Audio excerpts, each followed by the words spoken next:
casual clothes, shoes, and accessories are being accepted through August 26th.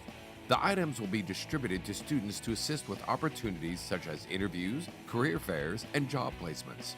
The clothing drive is a partnership with Councilmember Bob Blumenfield and the West Valley Warner Center Chamber of Commerce. Donations can be dropped off at the LA Pierce College campus Monday through Friday, 8 a.m. to 4 p.m.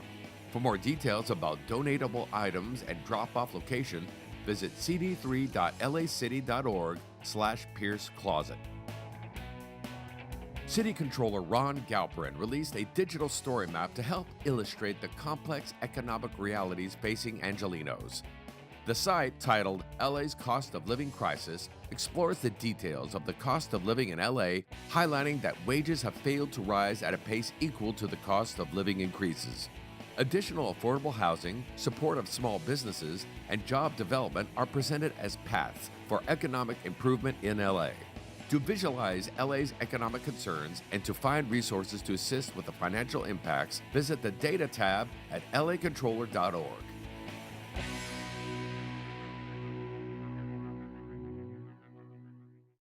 In order to get our youngsters inspired and ready to go back to school, CD9 and the Department of Cultural Affairs held Splash of LA. Councilmember Kern Price was on hand to talk about the importance of this community engagement event at South Park, where games, live performances, and resources were offered to attendees. Check it out.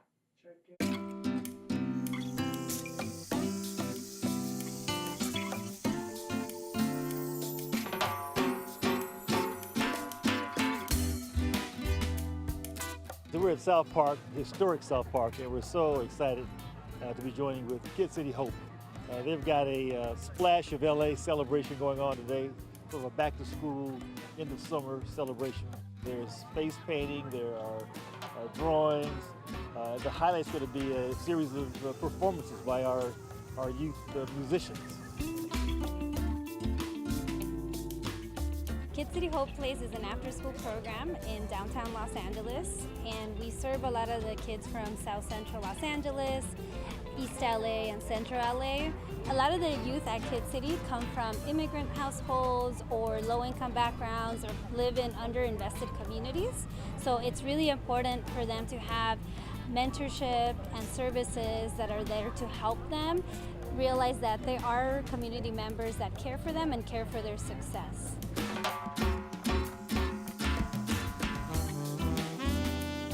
Usually you would see mostly adults doing this, but for Splash of LA, it was mostly all students doing it, including the resources, the music, and the games. School is starting up again, and so, we got to get our kids inspired and riled up and ready to participate in the academic world coming up.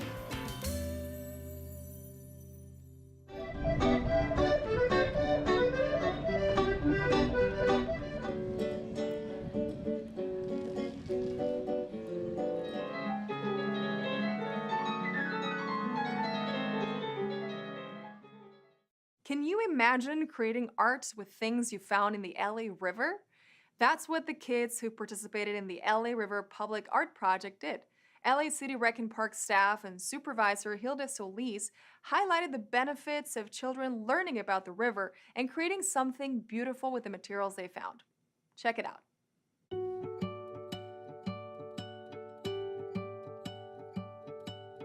We're out here today to bring a group of children to have the opportunity to experience the LA River, see its current condition, dream about its future.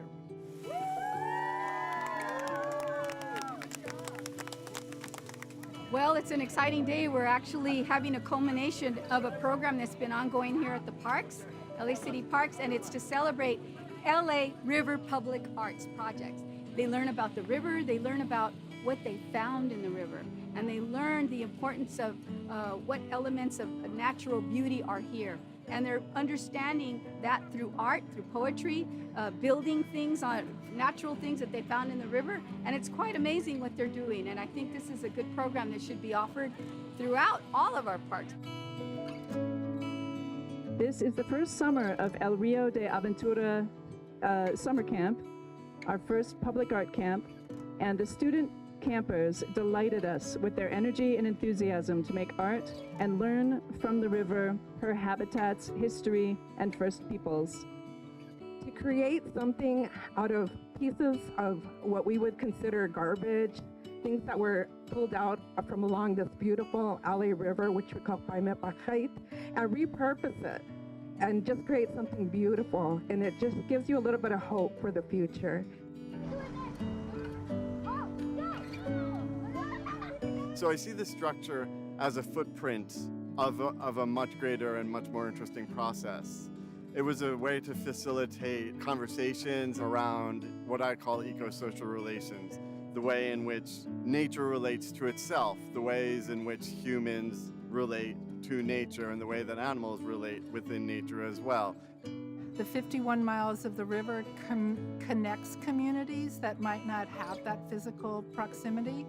And in a city that is starved for spaces and public areas, the river is a source of all of that.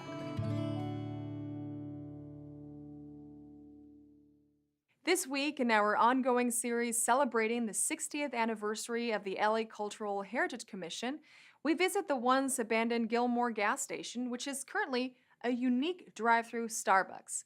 As a matter of fact, at the canopies where gas pumps used to hang, drivers can now get a different kind of fuel, caffeine. Let's hear this story.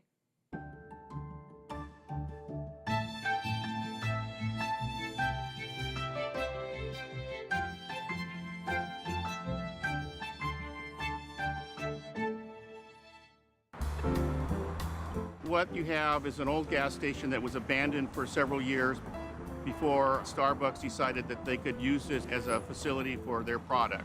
It's a unique building because it's a small gas station. You can see it's a very simple structure. Someone felt that it really needed to have some pizzazz to it, so they designed it in what was currently a very voguish style in 1935, in the streamlined modern style. And because of that, it's a good example of that style for a small building, a gas station. And that's part of the reason why we appreciate it.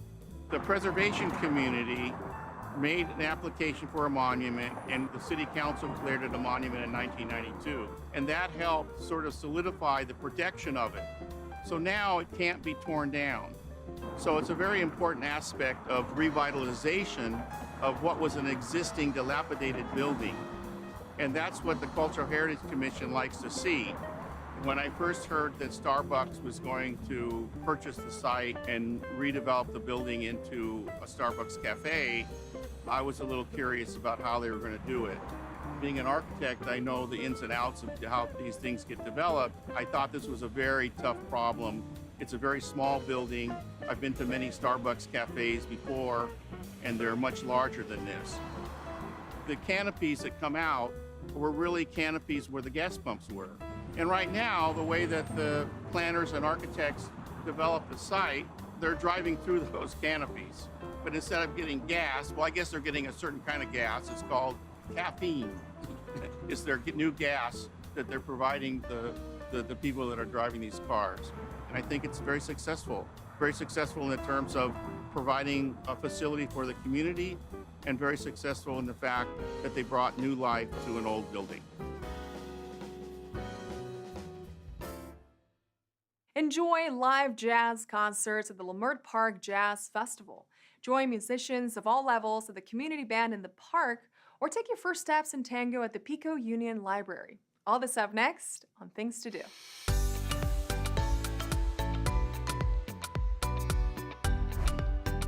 Jazz lovers, this one's for you. The Leimert Park Jazz Festival is where you can enjoy some of the best jazz bands and artists playing live at the Baldwin Hills Crenshaw Mall.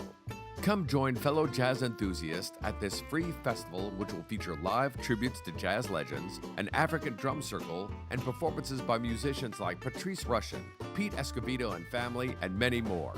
Be sure to check out the Kids Zone, Marketplace, and the Food Zone at this community-focused event. The Leimert Park Jazz Festival will take place at the upper-level parking deck of the Baldwin Hills Crenshaw Mall on Saturday, August 27th. Doors open at 11:30 a.m. For more details, check out LeimertParkJazzFestival.com.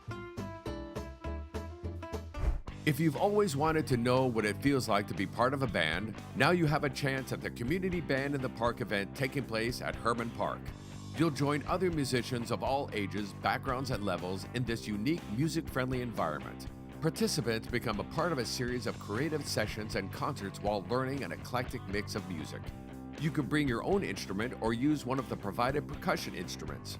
Participation is free and registration is required for the Community Band in the Park event taking place at Herman Park on 5568 Via Marisol on Saturday, August 27th at 10 a.m. For more information, visit culturela.org/events. Attention dance lovers and especially tango enthusiasts. The Pico Union Branch Library is holding a free beginning tango class. With the help of 20-year veteran Argentine tango instructor Ilona Glenarski, participants will have the chance to learn the basic steps and hand gestures of Argentine tango. This free lesson requires no previous dancing experience. The event is open to teens and adults. The beginning tango class with Ilona Glenarski will take place inside the community room of the Pico Union Branch Library on Saturday, August 27th at 1 p.m. For more details, visit lapl.org/events. And that's a look at some things to do.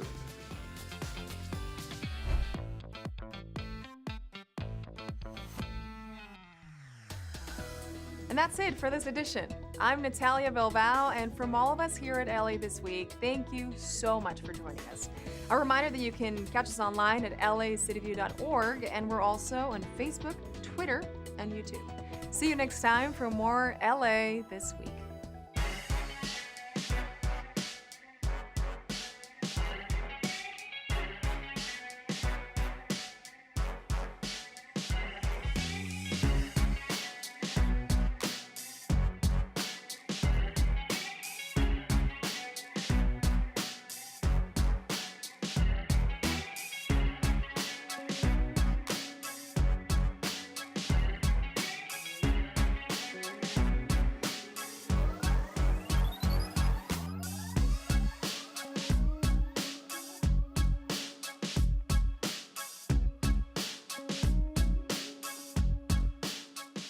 My name is Suzanne M. I'm the Acting Senior of Digitization and Special Collections. The Digitization and Special Collections Department is responsible for collecting, organizing, and preserving the unique and rare materials of the Los Angeles Public Library.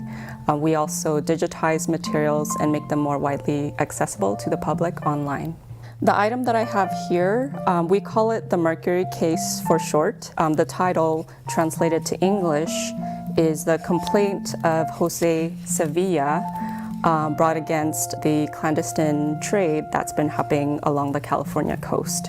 And this is the only known case that came to a full trial that's been documented against one of the smugglers that was involved in illegal trade.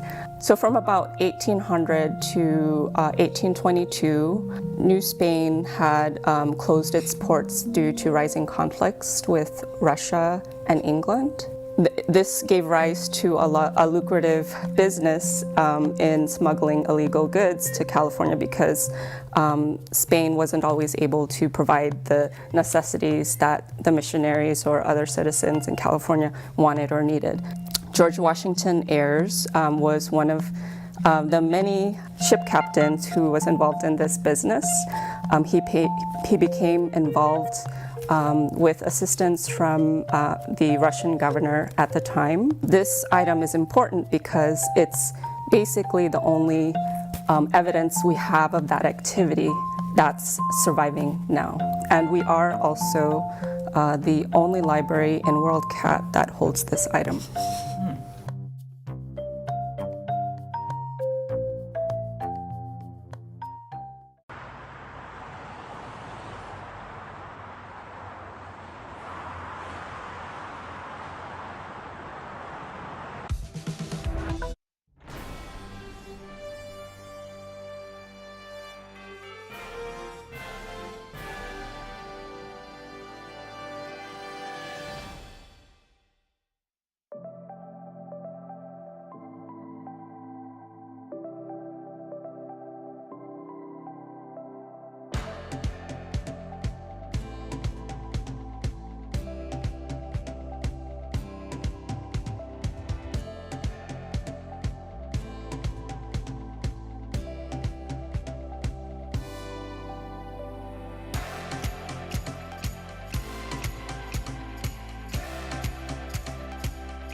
Good morning and welcome to the Los Angeles City Council. Today is Wednesday, August 24th. I'm Nuria Martinez, the President of the City Council. Madam Clerk, please call the roll. Blumenfield. Yes. Blumenfield present. Bonin. Here. Buscaino. Absent. Cedillo. Absent. De Leon.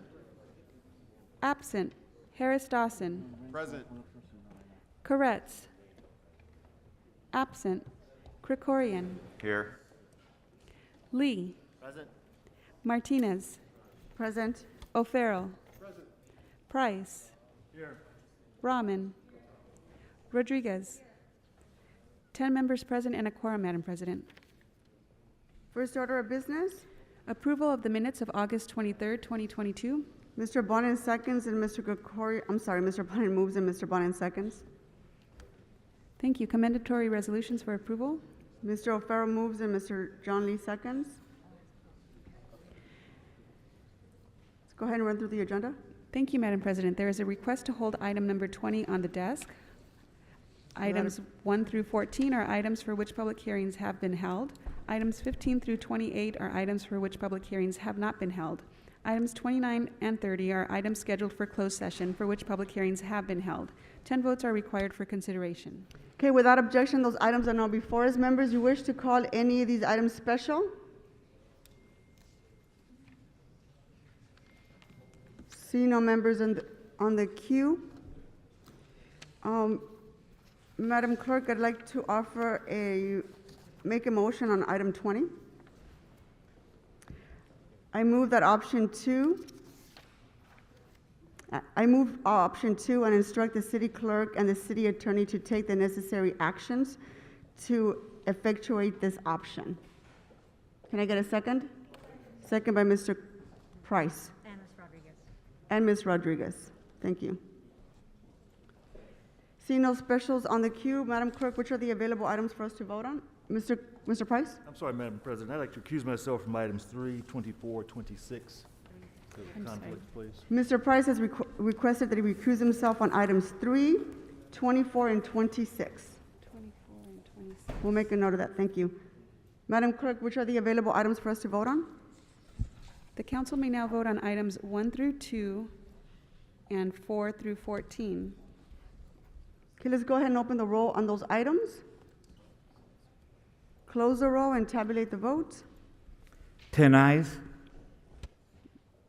If you'd like, the council may also take up closed session items. Mr. Blumenfield? Ask that item 4 be sent forthwith. Okay, there's been a request by Mr. Blumenfield to send item 4 forthwith without objection. Thank you. The closed session items, Mr. Krikorian, would you like to speak to items 29 and 30? Thank you very much, Madam President. Item 29 is a routine settlement which can be considered in open session unless members have questions or concerns. Budget and Finance recommends approval of the City Attorney's recommendations. Item number 30 involves the retention of outside counsel, and again, that can be considered in open session. Budget and Finance recommends approval of the recommendations. Okay, seeing no members on the queue, did you want to read those into the record, Madam Clerk? Thank you, Madam President. For item number 29, in the case entitled Matthew Reyna et al. Versus City of Los Angeles et al., there is a recommendation to expend up to $300,000 in settlement. For item number 30, in the case entitled Emily Perez et al. Versus City of Los Angeles et al., there is a recommendation to authorize the City Attorney's Office to enter into a contract with Wood, Smith, Henning, and Berman LLP for representation of the city in the Perez matter to be paid by Chubb Insurance pursuant to the tender.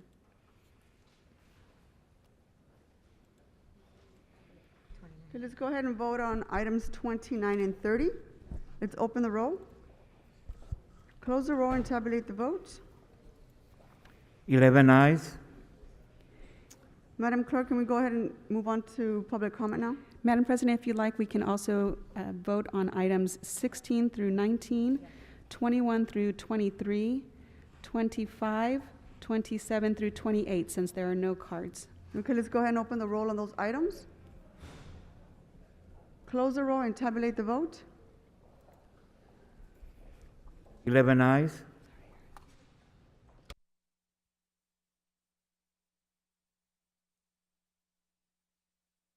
Madam Clerk, why don't we vote on the items that Mr. Price has requested to recuse himself? And can I please ask him to step out of the room? Thank you. These are items 3, items 24, and 26. Please remove them off the board. Thank you, Javier. Let's prepare to vote on these items. Open the roll, close the roll, and tabulate the vote. 10 ayes.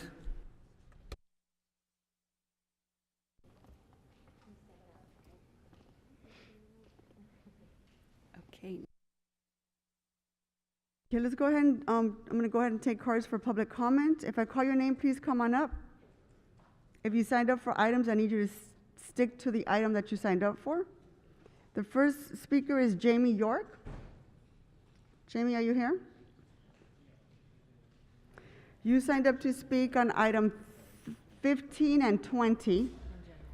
So you're going to speak on those 2 items. You'll have 2 minutes to do that. And then you also signed up for general public comments, and you have another minute. I'm actually here to represent my neighborhood council. We have community impact statements filed on 15 and 20. Okay, thank you for clarifying that. We're going to put 5 minutes on the clock. Madam Clerk, hold on. Don't start until I tell you to start. Hold on. Just want to make sure the clock's on right. Good. Okay, you have 5 minutes total, and then you have your general public comment as well. We filed 2 community impact statements. We filed 2 community impact statements, one on 15 and one on 20. It's fine, I can get through them. So on 15. That's okay. You have 5 minutes each. Thank you for clarifying that. So you have 5 minutes on 15 and then another 5 minutes on 20 Thank you. for your community impact statement, because you represent the Reseda Neighborhood Council. Is that correct? I do. Okay. 10 minutes on the clock. So we'll start with item 15. Start with item 15, and then as soon as your time runs out, we can move on to your next item, which is 20. Perfect. Okay, go ahead. So this is regarding item 15, which is about AB 361, and I just want to talk about the concerns that our neighborhood council has about it. So that now that members of the public may attend city council meetings in person, public comment is only being taken in person and not teleconference at these city council meetings. This inordinately impacts those who do not have the luxury of time to spend hours traveling downtown and accessing City Hall. Those with medical problems that make it still unsafe for them to take on the undue risk of COVID exposure, those who lack access to transportation, work, provide child or elder care, and those who face other inequities deserve the chance to have their voice heard. Teleconference public comment has also allowed LAUSD students to participate in local government without missing inordinate amounts of class time. The Reseda Neighborhood Council objects to the inadequate notice regarding the cessation of telephonic comment and requests that hybrid meetings be held to accommodate not only public comment, but also neighborhood councils presenting community impact statements. Community impact statements are the main way in which neighborhood councils earn their seat at the table and speak for their communities. In previous neighborhood council community impact statement town hall, the council president had told neighborhood council members that a hybrid system would be available when council returned. The city council must prioritize the voices of the people it serves. Sincerely, Reseda Neighborhood Council. I'm gonna move on to my one for item 20. Okay. Hold on, Speaker, hold on. Let's make sure we have the clock on correctly. Madam Clerk, give her another 5 minutes. She's moving on to item number 20, and she has 5 minutes. You can go ahead and begin. Okay, so, dear City of Los Angeles leaders, whereas on August 11, 2015, the Los Angeles City Council overwhelmingly approved the Mobility 2035 plan as an update to the city's general plan transportation element, whereas the mobility plan calls for the construction of a connected network of pedestrian and bicycle routes, transit routes, and vehicle routes with the goal of creating a complete street network to support streets as public places for the safe utilization of all modes of transportation. Whereas on August 25, 2015, the mayor issued Executive Directive Number 10, a Vision Zero program with the goal of eliminating all traffic fatalities and severe injuries by 2025, while increasing safe, healthy, and equitable mobility for all. Whereas each year, more than 200 people lose their lives while traveling on city streets. Whereas traffic collisions are the leading cause of death for children in this city. And despite our Vision Zero efforts, our city continues to have pedestrian fatality rates nearly 4 times the national average. 4 times. Whereas the Los Angeles Police Department reports that in 2021, 289 people were killed in traffic collisions, which is a 21% increase, and 1,465 were severely injured, a 30% increase. 486 pedestrians were severely injured by drivers, which was a 35% increase. 128 pedestrians were killed, a 6% increase. Cyclist injuries rose by 22%, and cyclist death rose by 13%. Whereas despite studies finding that complete streets, such as those used in the mobility plan, lower traffic fatality and for all road users, the city has only implemented 95 of the over 3,000 lane miles, which is about 3% of those called for in the mobility plan. Whereas the city has one of the highest rates of childhood asthma in the country, and the Los Angeles Basin ranks in the worst in the nation for year-round ozone emissions, and 5th for particle pollution. Whereas making other environmentally friendly modes of transportation safer and more appealing by implementing the mobility plan's enhanced complete street system is a critical piece of combating the effects of climate change and preserving the quality of the air we breathe. Whereas the city wants streets to be safe, stress-free places for people of all ages and all modes of travel. Whereas a complete streets network is an important factor in ensuring safe access to streets, which is the top priority for city residents, and the city has failed to prioritize this implementation, and in some cases actively worked against its own plan. Therefore, be it resolved that the Reseda Neighborhood Council supports the Healthy Streets LA ballot initiative. We ask that the Los Angeles City Council create an ordinance that automatically implements the Mobility Plan 2035 when repaving streets, using the exact language as written in the initiative. Thank you. But I also wanted, as my own general public comment. So we'll set it Hold for a on for minute. just a second. So you're done with your 5 minutes on your impact statements? Yeah, and I Okay. wanted to give my own public comment on item 20. I understand that. Hold on. I wanted to give you stats about some of the things that we've seen in Just Reseda. make sure the clock's on. Give It's her on. 1 minute. This is her general public comment now. Go ahead. Reseda, one of the things that drives our neighborhood council is traffic deaths and injuries. On Reseda Boulevard, between 2009 and 2019, 110 people were killed or seriously injured. 110. Just in the last year, we had an 85-year-old man who was killed at Satakoy and Garden Grove. We had a 16-year-old girl who was killed at Reseda and Satakoy. Doing these things piecemeal is not enough. The streets that are in our high injury network include many major streets in our area: Reseda, Sherman Way, White Oak, Van Owen, Roscoe. Someone has to speak for the people that are dying in our community, because they keep dying in our community because the streets are not safe. We have to prioritize life. And when we do that, we need a mobility plan that makes it better for everyone. Thank you. Thank you, Speaker. The next speaker is Agustin Cabrera. Agustin? Agustin, you signed up to speak on item number 20 and general public comment. You have 1 minute for each. Please start on item number 20. Yes, thank you. Good morning, council members. I'm here to speak on item number 20 in general public comment, the Healthy Streets ballot measure. My name is Agustin Cabrera. I'm the policy director at Scope. We're a grassroots base building organization in South LA. Scope members advocate for equitable solutions to address decades of disinvestment and neglect, which has left South LA families feeling voiceless without genuine participation in the decision-making process. Many Scope members know far too well about the stark inequities between their communities and more affluent neighborhoods in the city. We recently conducted a community survey to understand the vulnerabilities, needs, and priorities of people living and working along the Slauson corridor as they relate to climate change, public health, and community resilience. Many of our community members shared their concerns with employment inequity, poor public works infrastructure, which includes storm drains, street lighting, trash collection, and more importantly, bike and bus safety. So it is for that reason that I urge you not to adopt the Healthy Streets ballot measure as is, and instead support implementation of the Safe Streets motion introduced by the council president. The Safe Streets motion provides a framework for an equitable implementation of the mobility plan that is missing from the current language of the ballot measure. Scope and our 500-member organization and our allies from transportation equity organizations urge you to invest in equitable and sustainable public infrastructure. Thank you. Thank you. Thank you. The next speaker is Alfonso Directo. Alfonso? You signed up to speak on item 20 and general public comment. You have 1 minute for each. That's correct. Hi, council members. My name is Alfonso Directo. I'm with ACT LA, the Alliance for Community Transit Los Angeles. ACT LA is a coalition of 42 community organizations. We strive to create just, equitable, and sustainable transportation systems in neighborhoods, placing the interests of low-income communities and communities of color first as we create a more sustainable region. Regardless of how today's vote goes on healthy streets, ACT LA urges City Council to equitably and swiftly implement the mobility plan. City Council's Safe Streets motion is rooted in equity and assures that Angelenos most impacted by unsafe streets are prioritized.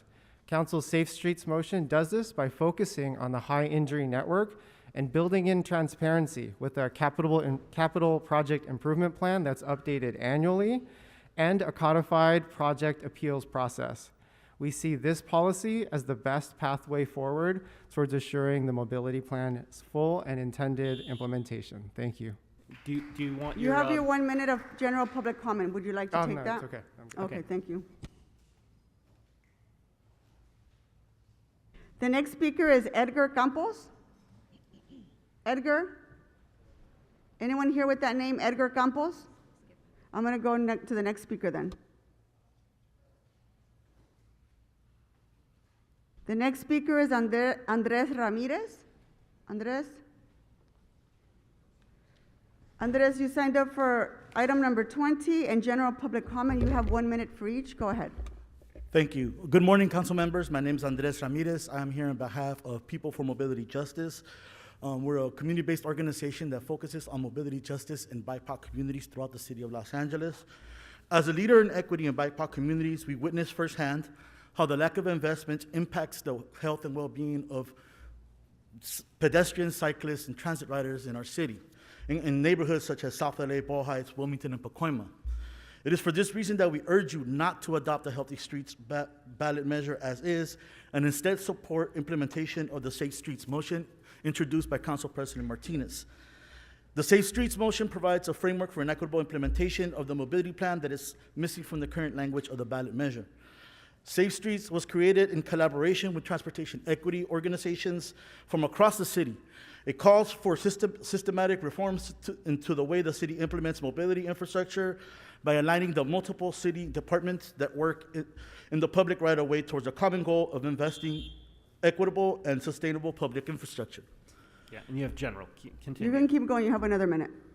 As opportunities arise to invest in public infrastructure, we must work together to address the long-standing inequities that have plagued our city for far too long. I believe that we share a common vision for the safe streets in our city. Your support of the Safe Streets motion will be an important step towards that vision. Thank you. Thank you.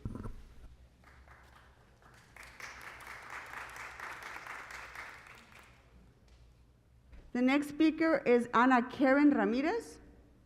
Ana Karen?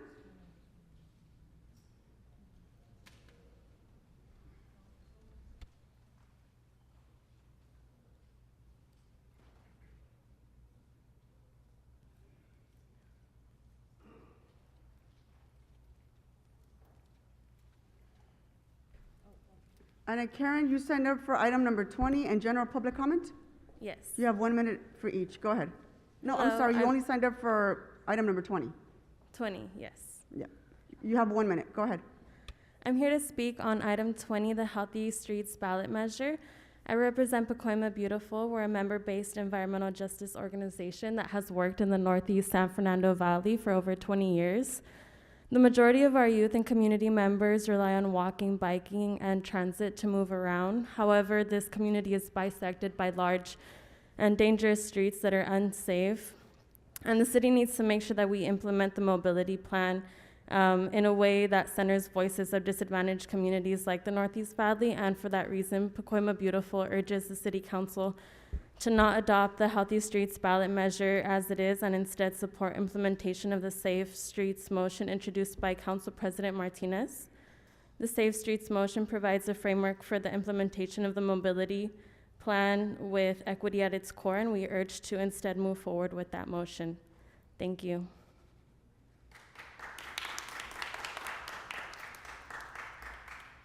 The next speaker is Ian Jemison. You signed up for item 15, item 16, and general public comment. That's correct. I'm sorry, we already voted on 16. I apologize. You can speak on 16 during your general public comment, but you can go ahead and start on 15, give him his 1 minute, and then move into public comment. And in public comment, you can speak on 16. Okay, so I get 3 minutes, is that correct? No, you get 2. 2 minutes, understood. Thank you. Thank you. Councilmember Curran Price, thank you for not wearing the mask. God bless you, sir. The United Nations Global Compact in mid-2020 published a report which found that the lockdowns had killed, just within a few months, hundreds of thousands of people around the world. By now, that number will be in the millions. This entire COVIDian regime has been a massive catastrophe. It has been the worst failure in public health policy in history. There is no logical basis for continuing the state of emergency. We are hemorrhaging doctors from LA City. Doctors with higher IQs than all of you combined are being fired because they refuse to inject themselves with an experimental medical device. How much sense does that make? How can you possibly know better than medical professionals who say, I'm just not going to take it? The CDC admits it doesn't prevent transmission. The FDA admits it doesn't prevent transmission. The pharmaceutical companies admit it doesn't prevent transmission. Nobody is being protected by these policies. You have all grabbed hold of totalitarian power and you refuse to relinquish it. We are not standing for this totalitarianism any longer and the state of emergency. And I'm talking to you, John Lee, the only Republican on the city council. I'm sure a lot of your constituents think you're some kind of grand crusader for constitutional rights. You voted for the vaccine mandate. You continue voting for the state of emergency. You can smirk all you want. You're in league with all of this. You're all tyrants, and this all has to fucking end. Okay, members of the audience, I'm going to ask you to please, sergeants, can you please escort the speaker outside of our council chambers? He continues to disrupt our meeting. Thank you.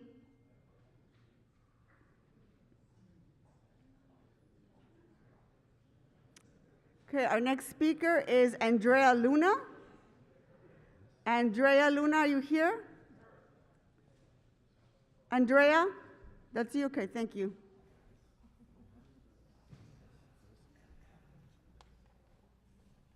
Andrea, you signed up to speak on item number 20. Yes. So, hi, good morning, council members. My name is Andrea Luna. I'm here on behalf of the Los Angeles Neighborhood Land Trust. We work towards addressing Los Angeles park inequities, addressing exclusively in communities of color, low-income communities of color that have little to no access to green space, and we've been doing this for the past 20 years. As a community organizer in low-income communities of colors, I firsthand witnessed a lot of what these communities experience and the lack of investment in mobility infrastructure that impacts the safety, health, and well-being of pedestrians, cyclists, and transit riders in neighborhoods like historic Filipino Town, South Central, South LA, Willowbrook, and West Athens. I ask and urge you to not adopt the Healthy Streets ballot measure. Rather, we ask that you adopt the Safe Streets motions as it provides an equity framework for equitable implementation of the mobility plan that prioritizes low-income BIPOC communities. Thank you. Speaker, thank you. I have to cut you off. I'm sorry. I have to give everybody at the same time. Thank you very much. The next speaker is Michael Schneider. Michael, are you here? Michael, you signed up for item number 20 and general public comment. You have 1 minute for each. Go ahead. 2 days ago, I was biking home from a lunch meeting and on the phone with the council office, taking them through the reasoning why we need Healthy Streets LA adopted by council now, when I was hit by a car making a left turn on Beverly Boulevard. True story. Thankfully, I was not seriously injured. I could spend this time telling you how a pedestrian is killed every 3 days in Los Angeles, a rate that is 4 times the national average. I could give you stats on how the poorest parts of the city have the highest rates of pedestrian and cyclist injuries and deaths. And I can tell you that climate change is real and we need safe, non-car options now. But I'm just going to say this. Sorry, I should have 2 minutes. It was item 20 and general public Keep comment. going. You'll get the next minute later. I don't believe citizens should have to spend so much energy and money to get the city to do what it said it would do. But now that we need the protection of adopting a citizen initiative where a future council could not water it down or rescind it. The people have spoken that they want this, and you would be granting the people's wish. I am asking for your vote to adopt Healthy Streets LA, item number 20, as an ordinance today. Healthy Streets LA does a very simple thing. It says that the city voted to adopt the Mobility Plan 2035 in 2015, and that it must implement it when we're paving streets. We purposely did not dictate how to implement the mobility plan in our ordinance, leaving that up to the city. I do want to express my gratitude to the council president for introducing her own motion pushing for implementation based on equity. We support that. But it doesn't change the need to adopt our ordinance today. The two can work together and are not in conflict. If council adopts today, it will turn Los Angeles from one of the most dangerous places to walk or bike into one of the safest and quickly.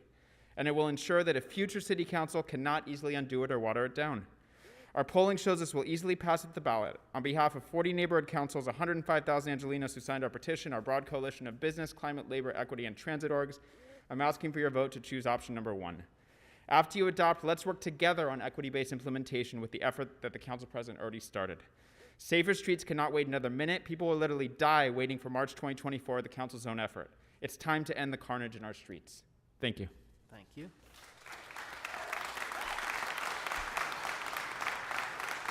The next speaker is Jessica Meany. Jessica Meany, are you here?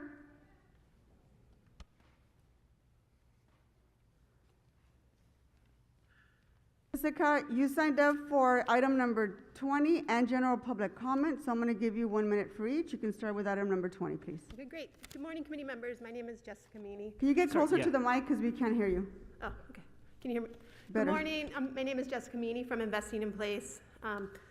This is a moment we've arrived at because of the work for Streets for All and the Healthy Streets Initiative. It's highlighted the failure of the city to take mobility and equity seriously. It reveals what we all know. Our system is broken and lacking a key component that allows for these goals to be achieved. What's missing is the capital infrastructure plan that includes project lists of what we need to be done, when, and how much that estimate might cost. This isn't far-fetched, and we've seen Metro do this with each of the ballot initiatives which many of you have supported. Until the city moves on this proven and accepted best practice of making a capital infrastructure plan for the city of Los Angeles, the only major city in the United States to not have one, these actions will fall short of our shared goals. Thank you.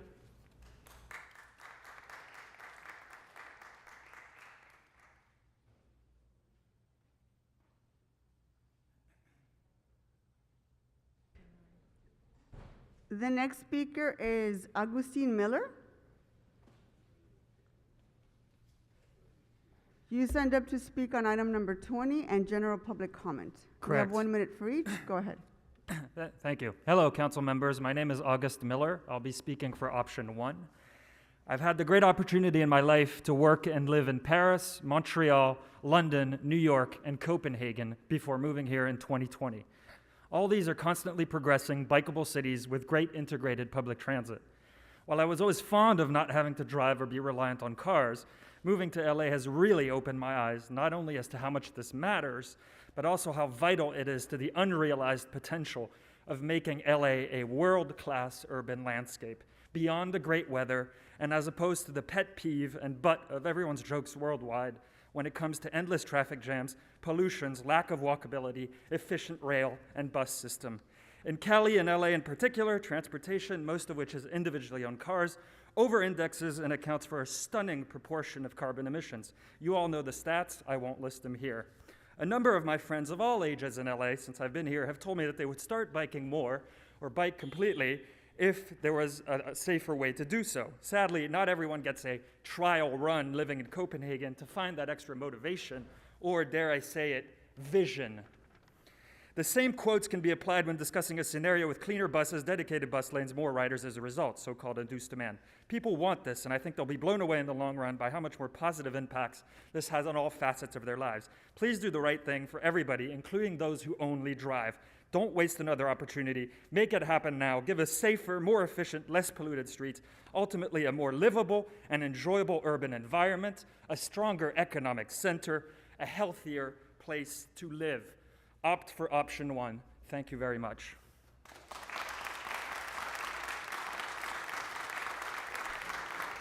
The next speaker is John V.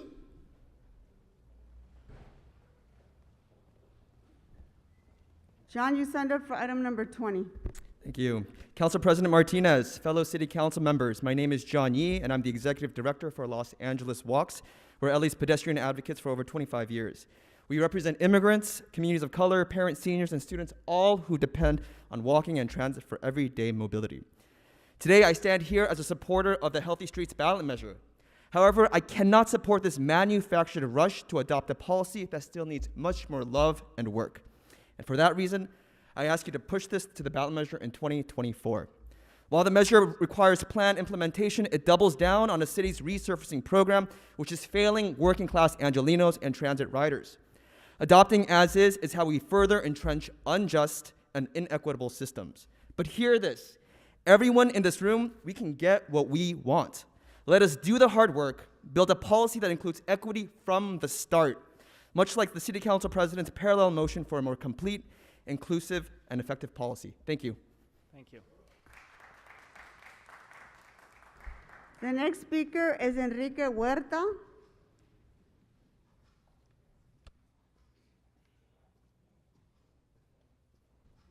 Enrique, you signed up for item number 20 in general public comment. 1 minute for each. Go ahead. Good morning, Madam President and members of the City Council. My name is Enrique Huerta, and I'm the Legislative Director at Climate Resolve. We're a local nonprofit looking for solutions to climate change in an equitable manner.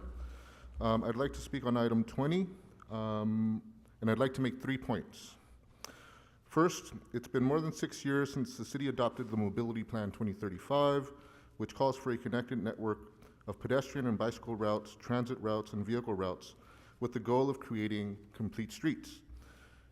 Complete streets increase economic development, improve air quality, reduces greenhouse gases, and improves community health. Despite these efforts, the city continues to have a fatality rate nearly 4 times the national average. Study after study conclude that complete streets lower traffic fatalities, yet the city has only implemented 3% of all lane miles called out in the mobility plan. Imagine if the astronauts going into space on these dangerous missions would not have had a navigation system. These missions would have been a failure. There wouldn't have been advancements in communications. We wouldn't have cell phones in our pockets. Long distance travel, forget about it. We wouldn't have heat-resistant materials, no insulation in our homes.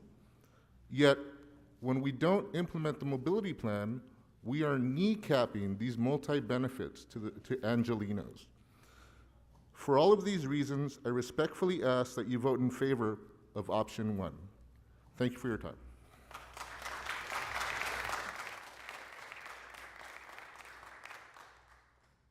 The next speaker is Caitlin Levine.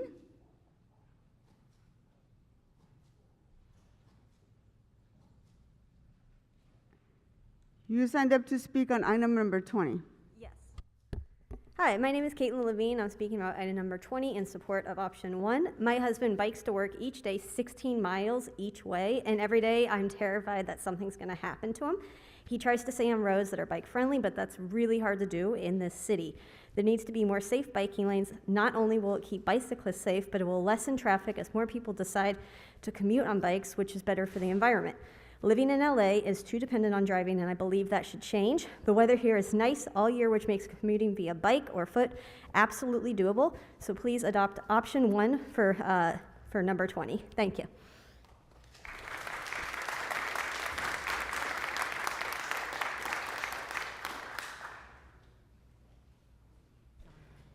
The next speaker is John Ma. John Ma?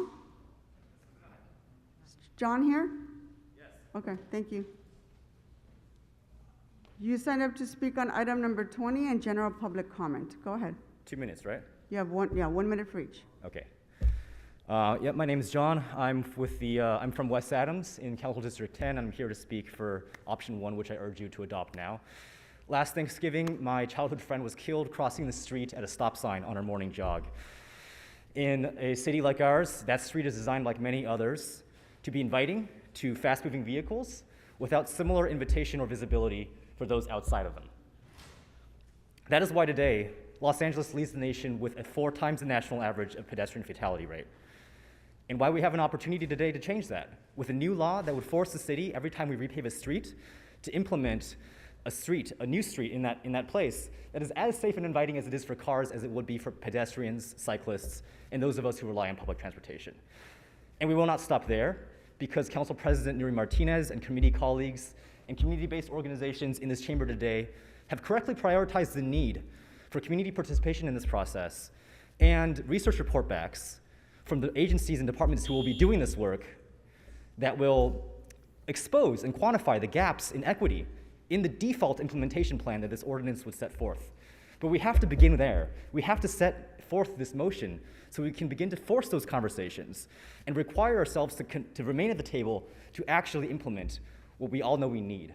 So that is my recommendation. That is the recommendation of the Healthy Streets Coalition, that we force ourselves to make an irrevocable commitment to beginning this process toward equity, toward safety, toward visibility, a one-way street to inclusion that begins today with this commitment that no council in the future can revoke. Thank you.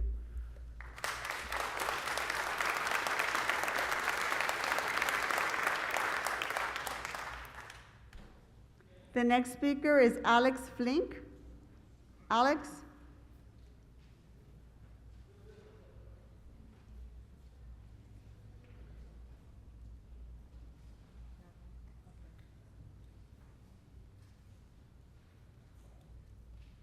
Alex, you signed up for item number 20? That is correct. Go ahead. Good morning, Madam President and council members. My name is Alex Fink. As a born and raised Angelino, I can't begin to express my desire for the council to adopt option 1, Healthy Streets LA, outright. I don't need to rattle off stats, as many others have already brought to light. But as a regular bike commuter, I can only describe most trips as white-knuckled and harrowing. Most people I speak to about adopting a bike or on foot as primary or secondary form of transport, express hesitation over one thing in particular, and that is sharing the road with LA drivers. Saying that no one wants to walk or bike in LA is akin to throwing a cake platter into a crocodile zoo enclosure and complaining that no one wants cake. Please vote to adopt option 1. Thank you. Thank you.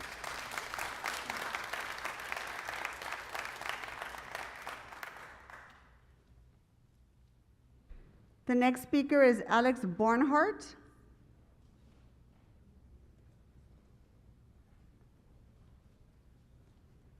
You signed up to speak on item number 20. That is correct. Hi, my name is Alex. I live in West LA, and I'm here to urge you to adopt option 1 on number 20. Cycling in LA streets, I've had numerous close calls, and I know many of us also have had numerous close calls with automobiles. The streets as we are unsafe, and the networks we have are criminally incomplete and inadequate. Healthy Streets is long overdue, and the city needs to start making real progress. Since adopting the 2035 Mobility Plan and Vision Zero, traffic violence has gone up, as many of us have stated.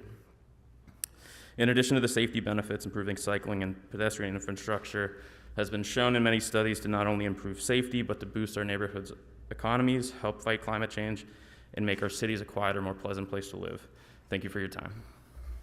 Thank you.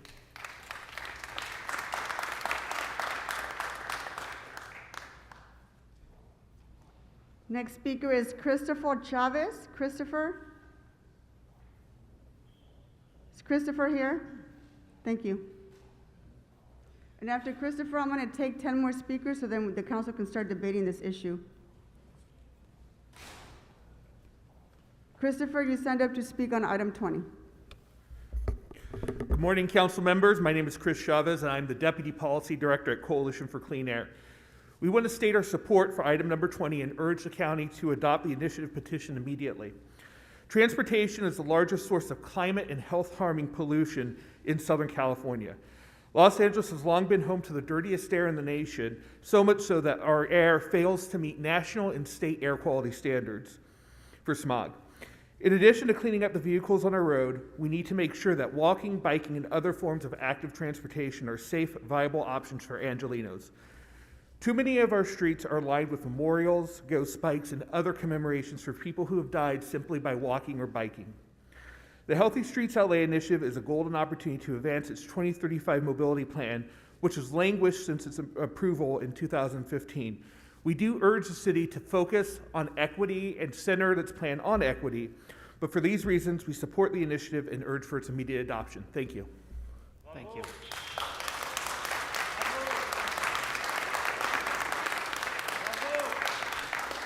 The next speaker is John Kerr. John Kerr, are you here?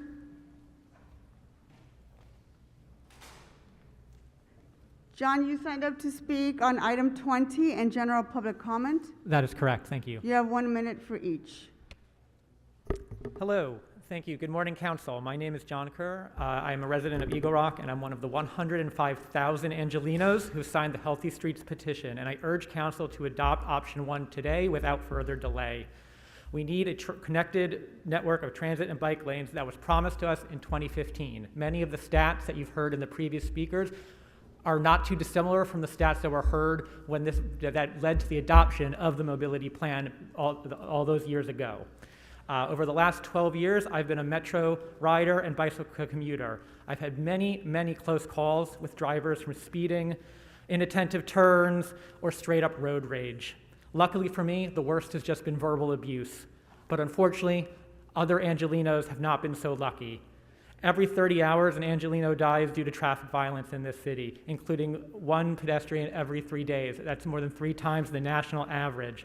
We can't wait, at this rate, we can't wait another 200 years to implement our 2035 plan. We need to turn pixels on the map into ballers on the ground. Thank you. I yield the rest of my time. Thank you. Thank you.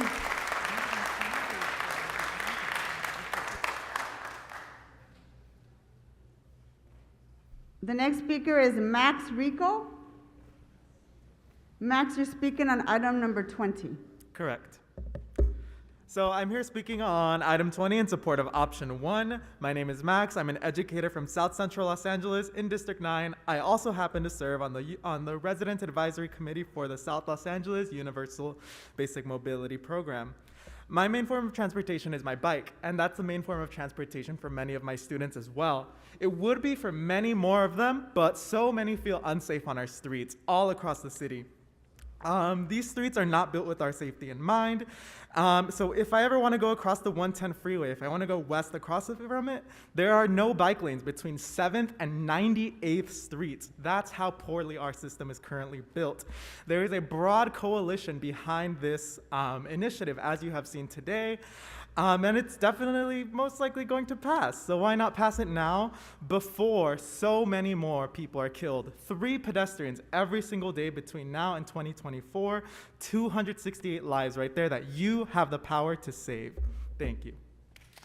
Thank you. The next speaker is Yesid Cardenas. You signed up to speak on item number 20 and general public comment. Okay, thank you. Good morning.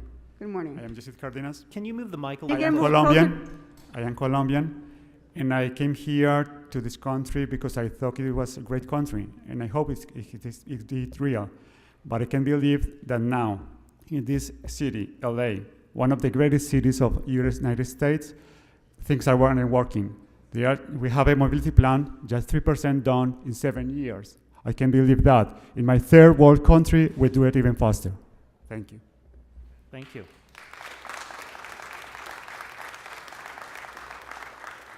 The next speaker is Evan Geary. Evan, you signed up to speak on item number 20. That's right. Hi, my name is Evan, and I support item 20, option 1.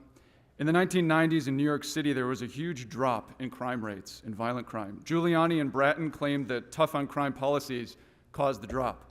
But other cities also saw big drops in crime, even in places that decreased policing. What does this have to do with healthy streets?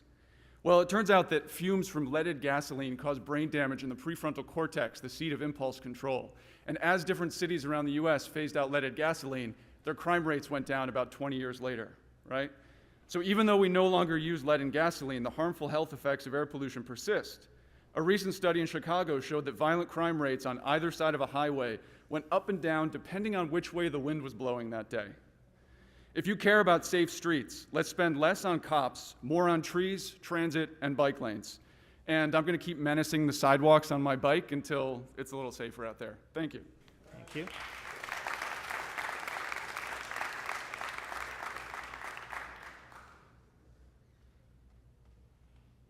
The next speaker is Noah Mercer. And you're speaking on item number 20. Good morning, council members. My name is Noah Mercer. I've been living here in Los Angeles car-free since 2014, which means that I do a lot of biking and walking, and I'm extremely aware of how vulnerable I am out there. The problem is, I'm not the only one who's vulnerable. We're all vulnerable. Sometime before 5 p.m. tomorrow, someone is going to die in this city just trying to get between point A and point B. It doesn't need to be that way. We have a plan to fix this. We just need to implement it. I urge you to vote for option 1 on item 20 today. Thank you.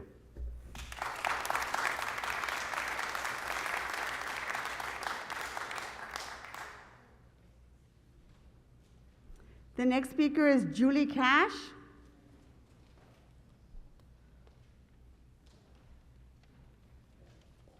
Julie, you signed up for item number 20. Hi, thank you. I live in CD 13. I commute downtown by bike, and every day I'm almost hit by a car. Every day. My husband has been hit by a car. He hurt his shoulder, and years later he still had the effects from that, but I'm lucky he didn't die, as so many people in our city do. I also walk and bike my child to school every day. And every day, the moment I cross that first four-way stop, I'm worried that we're gonna get hit by a car. The moment we ride down the unsafe Sunset Boulevard in our bikes, I'm worried that's gonna be the day a car swerves and hits me. Many parents at our school won't even walk or bike a half a mile because they're scared. They're scared of cars. We have an opportunity to make our city safer for people in and outside of cars while reducing traffic, cleaning our air. We can't wait another 2 years for voters to make the right decision. We need you to make the right decision. Option 1, please. Thank you. Thank you.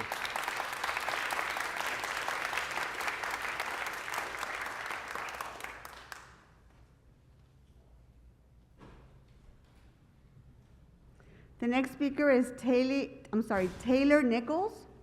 Taylor? Yes. Thank you.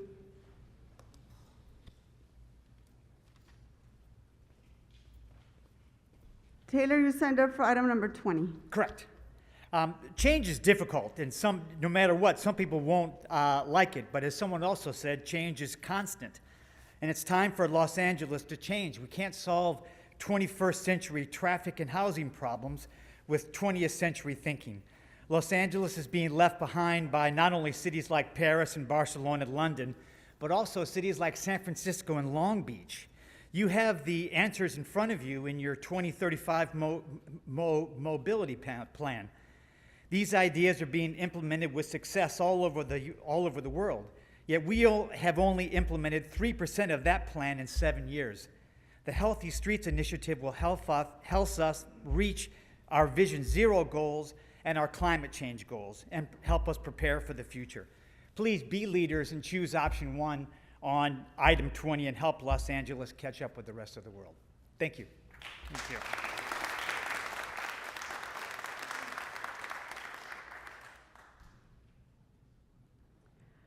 Polly Estabrook. Is Polly here? Yes. Thank you. And I'm going to take 3 more speakers after Polly so that we can begin debate on this issue. You signed up for item number 20. Yes. Go ahead. Good morning, City Council members. My name is Polly Estabrook. I strongly support the City Council adopting Healthy Plans LA as an ordinance immediately. This is option 1. I live in Hancock Park in CD 10. My husband and I have lived here since 1985, and we've raised our 2 children here. Hancock Park is conveniently located near many shopping areas, museums, and friends. As a family, we have biked all over that area, from La Brea to the Tar Pits to Griffith Park to all of our friends around us. We use our bicycles all the time. We have always been concerned about our safety. Fortunately, nothing has happened to us, but we have seen accidents happen to many of our children's friends and to the grown-ups around us. But we have tried, even though we are worried about safety, we have tried to inculcate in our kids that bike riding is a healthy and ecological alternative to riding. Thank you, Speaker. Please adopt it now, option 1.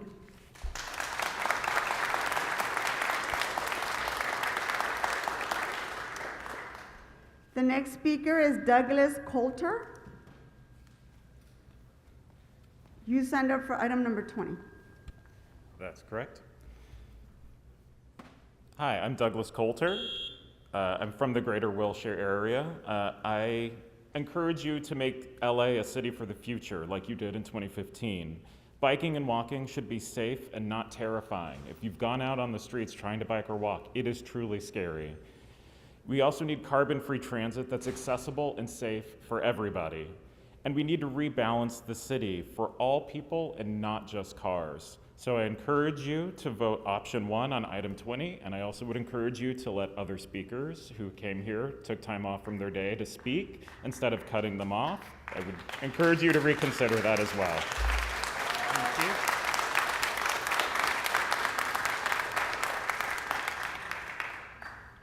The next speaker is Will Bayer.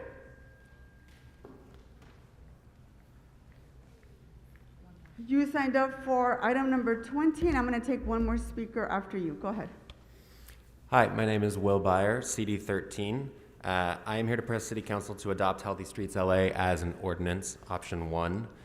Recently, a friend told me that she was moving out of LA where she grew up because she and her husband wanted to finally consider having kids, and this was explicitly because of the safety of the streets, because they felt and they knew statistically that if they allowed a kid outside in the city to walk around their neighborhood, they would be mowed down over a sidewalk that is easily preventable with bulb outs, raised crosswalks, all the things already in the mobility plan. You guys all spent a lot of time talking about making it safe for kids to walk to school, and you didn't talk about the thing that actually is killing them right now. We need to make an irrevocable commitment because we can't afford to lose more lives in the time that it would take to implement this plan further down the road. So I urge you to adopt it now. Thank you. Thank you. Council President, I'd like permission to speak on this. Excuse me, can you please sit down? I have not called your name. No, sir, please sit down. The next speaker is Michael Kahn. Michael, are you here? Michael's not here. I'm going to take the next speaker. Mike Royce. And Mike, you will be the last speaker. You signed up for item number 20. Thank you. I'm here to urge you to take option 1. I've lived in Rancho Park for 20 years. Something's changed in the last few years in our city. Los Angeles has always been, oh, traffic is terrible, ha ha ha. But now it's become, do I want to take my life in my hands to pick up a box of cat litter? I was just running this very errand last week, and in a few blocks I witnessed a guy road raging at cars that were stuck in an intersection. The reason they were stuck in the intersection was due to an ambulance attending to a crash victim that had happened at that intersection. I'm a runner, and the number of times I have almost been hit in a crosswalk is equal to the number of times I have gone for a run. I've given up on biking after almost being killed twice because I have a family. It's going to take 200 years at this rate to build out the mobility plan. We need to do better, and I urge you to adopt option 1 now. Thank you. Thank you.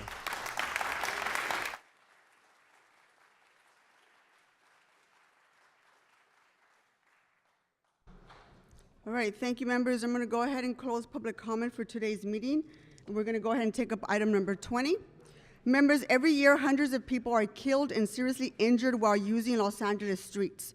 The fact that it's unsafe to walk or bike even a short distance is is in great limitation to the possibilities for our residents to actually bike safely in our streets.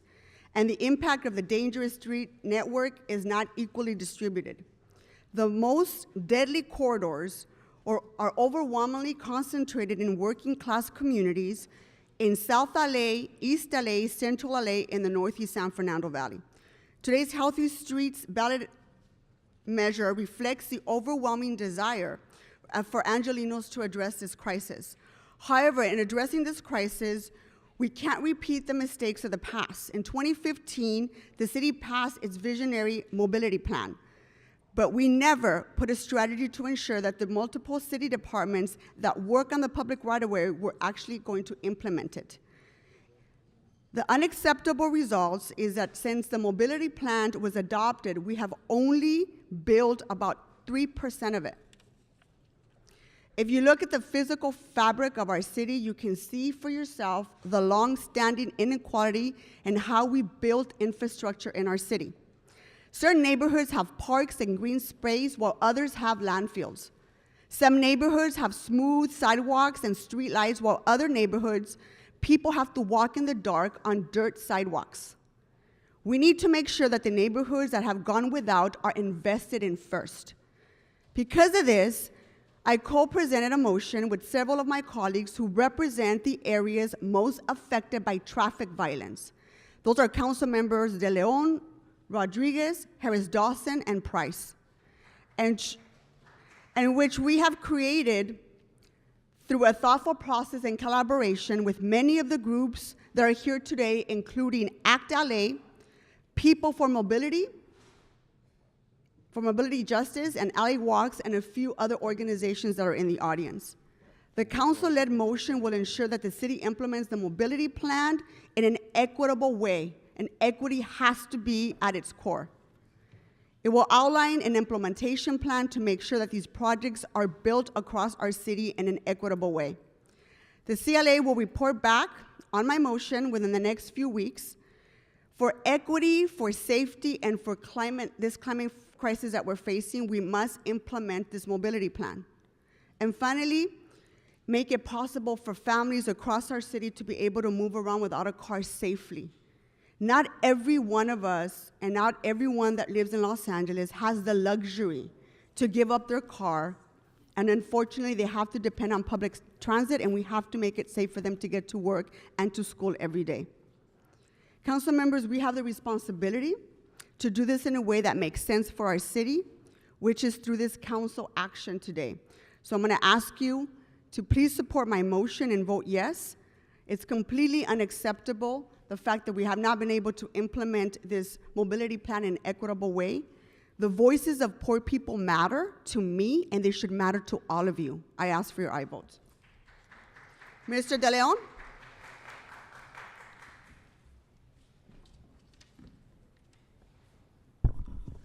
Thank you very much, Madam President. And I want to recognize and thank very much the Healthy Streets Coalition that has come here today in full spirit to support, to advocate an initiative that's very important to you, it's very important to all of us, that's very important to the City of LA. There's no doubt that the City of LA has had years to implement the mobility plan, which was adopted back in 2015. That's a long time. And that would ensure our commitment to both equity and environmental justice. As was mentioned by Madam President, as well as several very impassioned speakers just a few moments ago, we've had 294 people who have been killed on the city streets of Los Angeles. 294, of which 132 were pedestrians. Last year, 2021, was the deadliest year in the history of the City of LA when it comes to the streets. We've talked about climate change, greenhouse gases, carbon dioxide, and carbon dioxide emissions equivalent. We've talked about the issue of concrete, cement, asphalt, the lack of trees for shade, the lack of mobility. I think a lot of folks know that we're moving, in my district at least, and I hope it's a model for other parts of the city, on park blocks and super park blocks that we can pacify and calm our streets and create more shade and more places for folks to come together. I want to recognize Michael Schneider and his leadership, as well as Yuval Bar Zimmer for their leadership that they have done, because I think you have accelerated the pressure, no doubt about it, with regards to what this city has to do when it comes to making our streets safer. And also we need to recognize, colleagues, the very fact that it's 7 years now, and the very fact that our city departments, looking at you, Department of Transportation, and BSS, Bureau of Street Services, and the lack of executive management leadership, because they have slow-walked this and not have made it come to fruition. That's a reality that we can speak about this. So then, and let me underscore the following. There's some excellent staff at both departments, and the line staff have been excellent with our office. But the executive management, in particular with Department of Transportation, heavy PowerPoint deck rich, execution poor, ultimately at the end of the day. The theory does not correlate with the action, what we require on the streets. We all know that we all opened up collectively the 6th Street Bridge. As a result of opening up the 6th Street Bridge, we've seen the car takeovers, we've seen the spin-outs, the drag racing. We've seen something as kind of, quite frankly, the height of absurdity, the non-protected bike lanes, which could have easily been done. In fact, I was just recalling, Madam President, speaking with one of my staff members, that at the time I was President Pro Tem of the Senate, a phone call to me easily would have said, hey, Caltrans is in our way, can we fix that? I said, no problem at all whatsoever. Put a line in the trailer bill language right there, and it'll be done in a nanosecond. But here we are now with the issue of plastic bollards. Do they protect or not protect? We know they don't protect, ultimately at the end of the day. Like it's a 5,000-pound machine. And we're gonna have opportunity to actually fix that. But we have an opportunity to have a vision for the entire city. Now, if my calculation is right, I don't know if there's enough votes that are gonna put this as an ordinance as opposed to the ballot.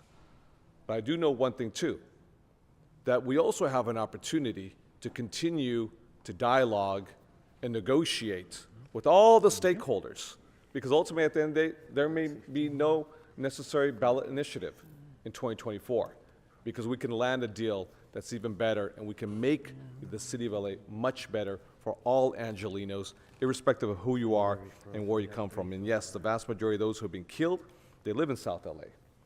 They live in East LA.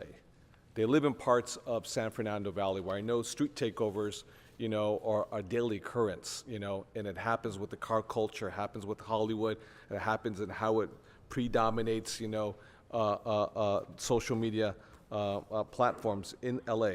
But we have an opportunity to make this a pedestrian, bicyclist, family, children, senior citizen, Angeleno-friendly city. We have to just seize that moment, and that's before us right there. So, Madam President, as well as colleagues, I know there'll be a lot of folks who will share their comments as well too, but I do want to recognize the good folks who are here, who want to reclaim our streets and give it back to the people. Thank you very much, Madam President. Mr. Price, followed by Mr. Blumenfield. Thank you, Madam President. Colleagues, I too am frustrated with the slow pace of progress that our cities has seen when it comes to implementing safe streets. Rather than ending traffic deaths, we're witnessing another year of rising injuries and fatalities. Just this month, I joined LA Walks and LA DOT for the installation of a rainbow halo honoring one of my constituents, Jamie Wilson, who lost his life to a hit-and-run driver. But my constituents deserve more than just a plaque. They deserve actual, concrete change. That's why I'd like to thank Council President Martinez for her leadership in creating a motion calling for an ordinance that meets the needs of healthy LA streets and goes beyond that as well. It places equity in the forefront. It's especially important at a time when working class and communities of color continue to die from traffic violence at unacceptable rates. The UCLA Lewis Center for Regional Policy Studies reported in 2020 that black Angelenos make up 18% of pedestrians killed in traffic violence. and that represents 2 times the city's black population. Additionally, they found that the majority of cyclists killed by traffic violence in the city are Latinos, black and brown victims. Most of all, working class Angelenos who rely on public transit, walking, biking, or just accessing basic needs should be safe. We want to see more infrastructure accessible to vulnerable and historically neglected communities, and that's what equity is about. So I was honored to sign on that motion, and I'm asked that we focus our efforts on implementing that ordinance in a fast and meaningful manner while sending what's before us today to the ballot for Angelenos to vote on. Thank you, Madam President. Mr. Blumenfield, followed by Ms. Rodriguez. Great, thank you, Madam President. Colleagues, I think there's actually an option 3 here, not just option 1 and option 2, but we get to option 3 by supporting the Council President's motion to move option 2. Now, I should start out by saying, in general, I have an aversion to measures that handcuff future councils based on policies that we want today or practices or policies or laws that we put in place back in 2015, even when I'm in complete agreement with those policies and practices that we put in place in 2015 or that we might put in place now. Part of this comes from the trauma I faced as the budget chair when the state was in free fall and trying to balance the budget with all of these different initiatives and ballot box budgeting things that we had to go through these ridiculous machinations to do the logical thing because of what well-intended voters and well-intended legislators had put in place years earlier. So there's almost always unintended negative consequences when you do that. But the proponents of this measure are absolutely right when they talk about the implementation of the mobility plan being unacceptably and unconscionably slow. In my own district, we've been able to implement important projects, including extending bike lanes on Winnetka Avenue, so that instead of stopping at Van Owen Street, they extend to the south to the LA River, to the Orange Line and Pierce College. We did construction of the Reseda Complete Streets project is currently underway, which includes bus boarding islands, protected bike lanes between Victory and Parthenia. This is a project that I really pushed to get started, and now I gladly share with Council Members Rahman and Lee because of redistricting. I'm really looking forward to the work on the $39 million Connecting Canoga Park project, which will add a host of pedestrian, bicycle, and transit improvements to the neighborhood. I have been pushing these types of things since I've been in this council. I'm a big believer in mobility, in our bicycling, in having all modes of transportation. But we haven't created a holistic approach that makes efforts like this the default rather than the exception. And for example, even in my own district, in the Warner Center, we've built or entitled 10,000 housing units, but we haven't added the necessary bicycle infrastructure. And as many folks have pointed out, but it's important to reference, we have 300 traffic deaths a year in LA, a number that is steadily increasing and is nowhere near our Vision Zero goal of eliminating deaths by 2025. Other points of shame, UCLA is the only UC campus that can't be reached by bike lanes. There are no bike lanes that provide access to and into Griffith Park. For more than 20 years after the red and purple lines opened, there's almost no stations with bike lanes leading to the entrance. There's no bicycle infrastructure connecting the valley to the basin. There's no bike lanes to LACMA, the Tar Pits, the Hollywood Bowl, the Ford Amphitheater, the Greek Theater, or countless neighborhood parks, libraries, and schools. That is unconscionable. It's not a record to be proud of. We must do better. And I do want to really thank the Healthy Streets LA and more than the 100,000 Angelenos who signed their petitions to try to force this long overdue conversation. And we can do better. Our choice, however, is not merely to adopt the ordinance as is or place it on the March 24 ballot. Excuse me. What I call option 3, under our election code, the city has until 88 days before that March 24 election to reach an agreement with the proponents to do a better ballot measure so that together we can agree to withdraw the measure from the ballot. I am committed to spending the effort that it'll take over the next 15 months to create that better measure, to create the real change in the ways that city plans, designs, implements, projects so that we can provide access for all, that becomes ingrained in the DNA of every department that touches our public right-of-way and is done so in an equitable way, as the Council President has alluded. And I want to thank Council President Martinez, Council Members Rodriguez, De Leon, Price, Harris-Dawson for their motion to start the Council on the process of developing this better measure. And I want to thank Councilmember Bonin for his collaboration between the Transportation Committee and the Public Works Committee on this effort. We have been working really well together. We had a joint meeting, and we're on the road to making something like this happen.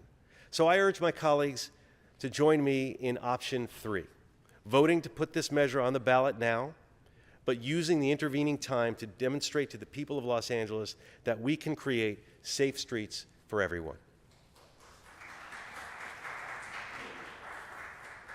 Ms. Rodriguez, followed by Ms. Rahman.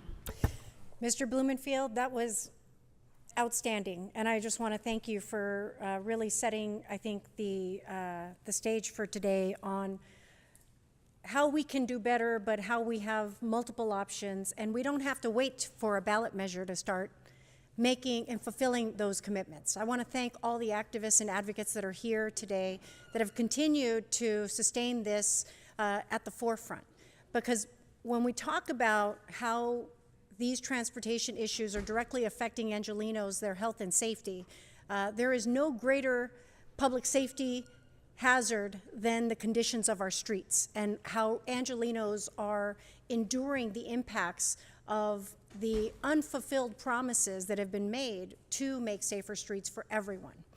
In my district, when I was elected 5 years ago, that was the work that we commenced in the Northeast San Fernando Valley, because we have far too much roadways that are unsafe for bicyclists, for motorists, for pedestrians and equestrians. And so we must do better to create the conditions that enable safety for everyone so that folks aren't enduring the long-standing traumas.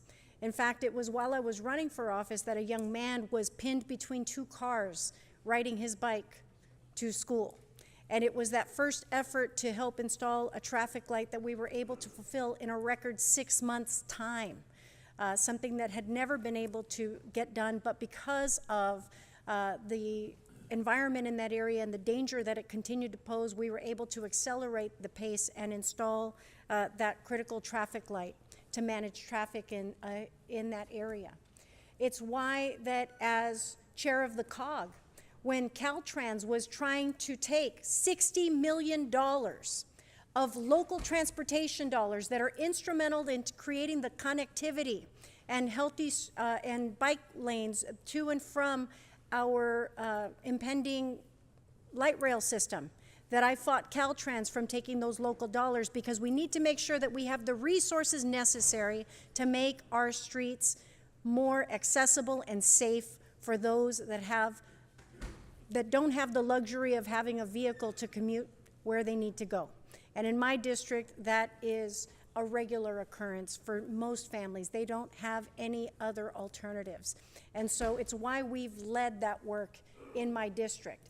And so while we will concurrently continue to demand the outcomes from our Department of Transportation, from our Bureau of Street Services, I want to make sure that you all know that this is a collaboration that you have here with this City Council, because we too recognize the need to make our streets safer for everyone.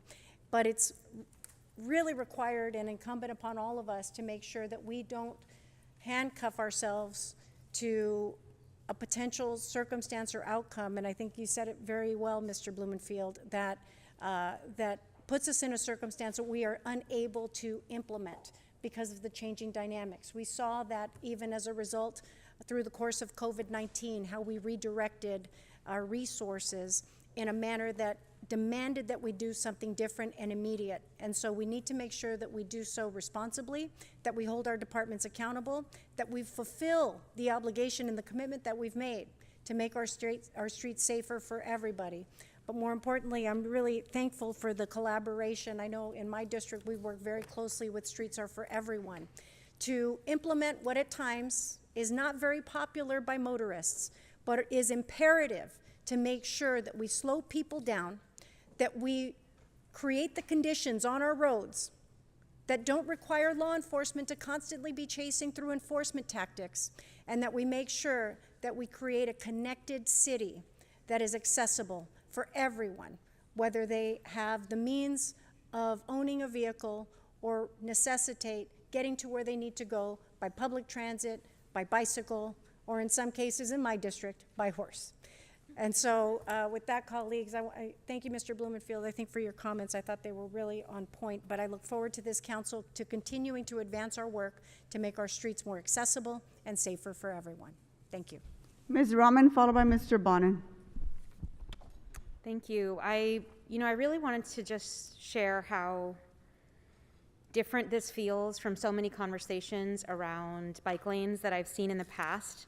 To see this many people turn out to demand safe streets, to demand bike lanes, to demand pedestrian infrastructure, it's so different from what I've seen in LA for so many years.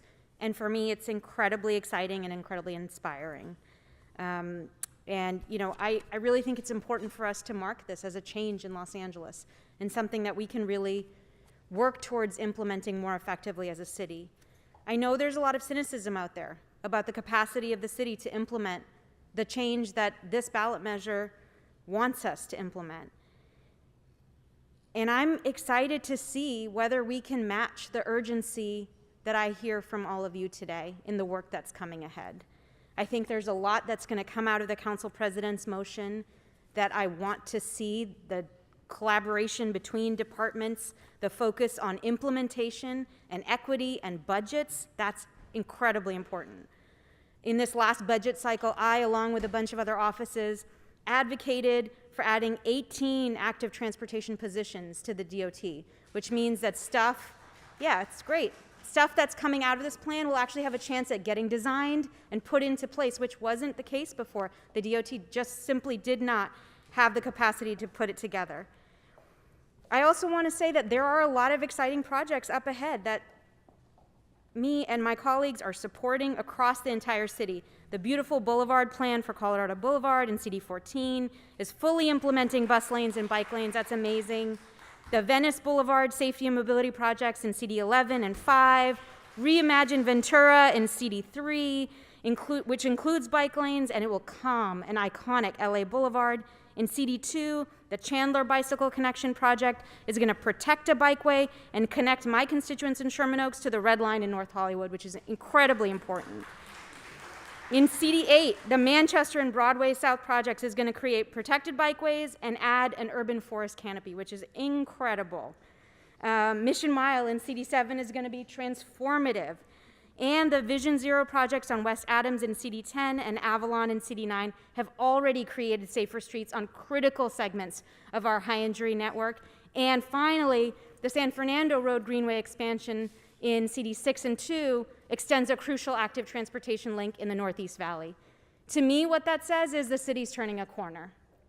And my hope is that we'll get to a place where all of you advocates who are out here advocating for this important change, ACT LA, People for Mobility Justice, Trust South LA, LA Walks, and LACBC and Eli Kaufman, who work so closely with our office. We're so grateful for your partnership. I want to make it so that you don't have to come out here and ask for this anymore, that we just make it happen. So I'm really excited about that. Thank you all. I'm looking forward to seeing what happens over the next couple of years.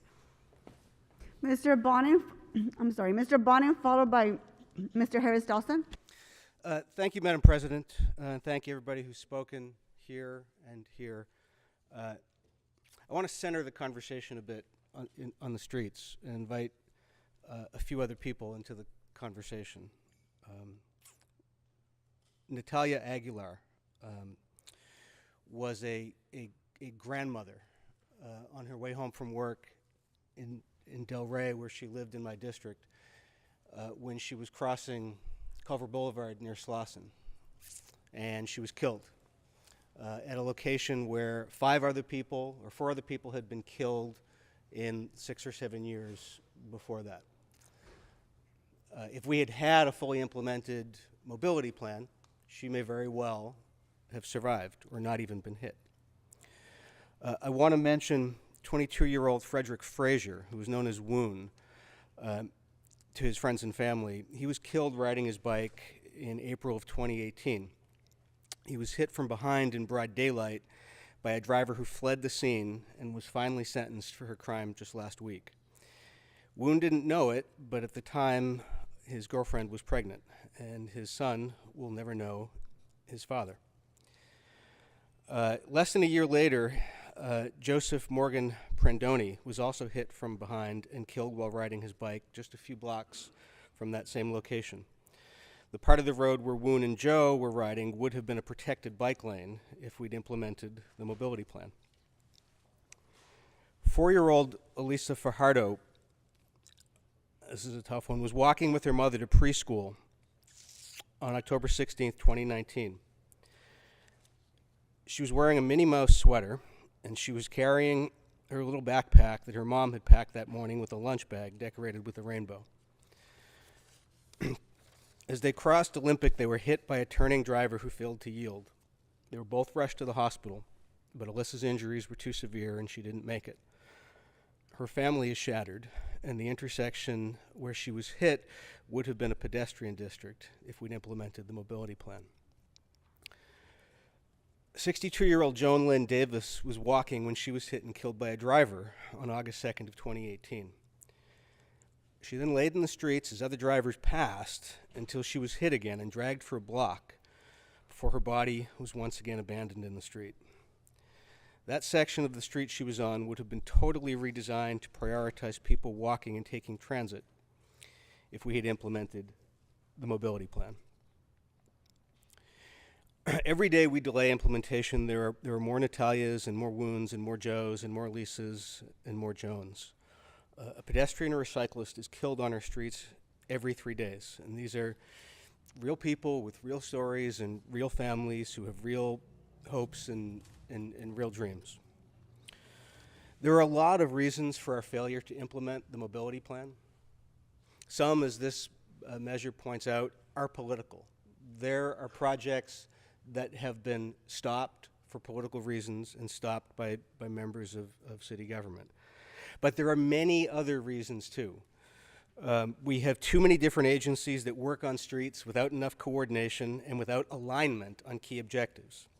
The way we budget for street project is siloed and it's divorced from city goals and from the plans we approve. We're the only major city in the country that doesn't have a multi-year capital infrastructure plan.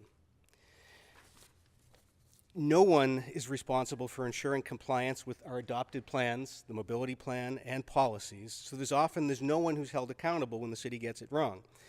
We consistently underfund project planning and community engagement so we can bring communities along with these policies.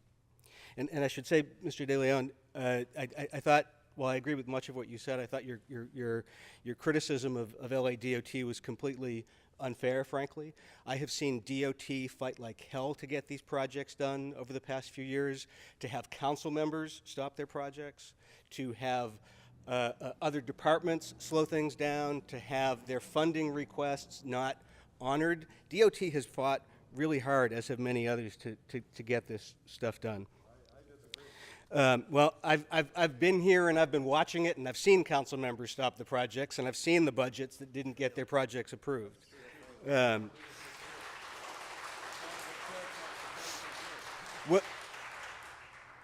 are many reasons why the mobility plan has not been achieved, and some of them are directly political stopping it, and some of them are a lack of energy or political will to make the changes happen, to bring the departments together to properly fund the positions.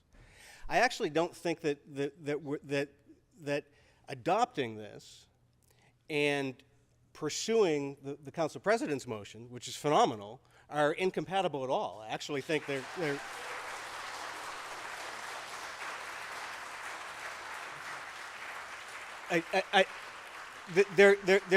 completely consistent. There's a lot of people, myself included, who feel the city needs to be handcuffed to its plans to make them do it, or it won't happen.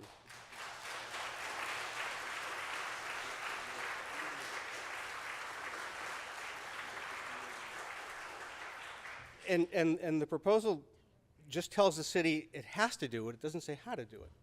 But the city can't do it the way it normally does business. One, it still won't happen even if this is approved. with the lack of coordination and lack of funding, and it has to be done the way Ms. Martinez has articulated, with equity as a priority. Vision Zero, in all the E's in Vision Zero,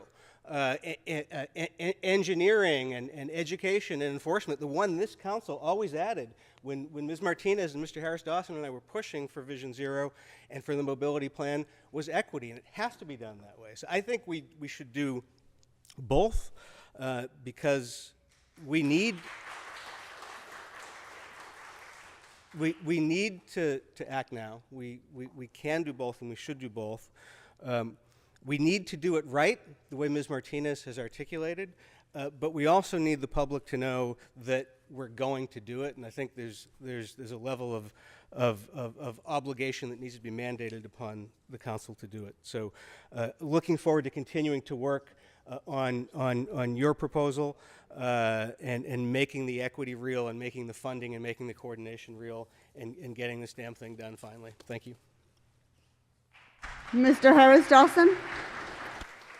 Thank you so much, Madam Chair. I want to rise and associate myself with the comments of all of my colleagues so far.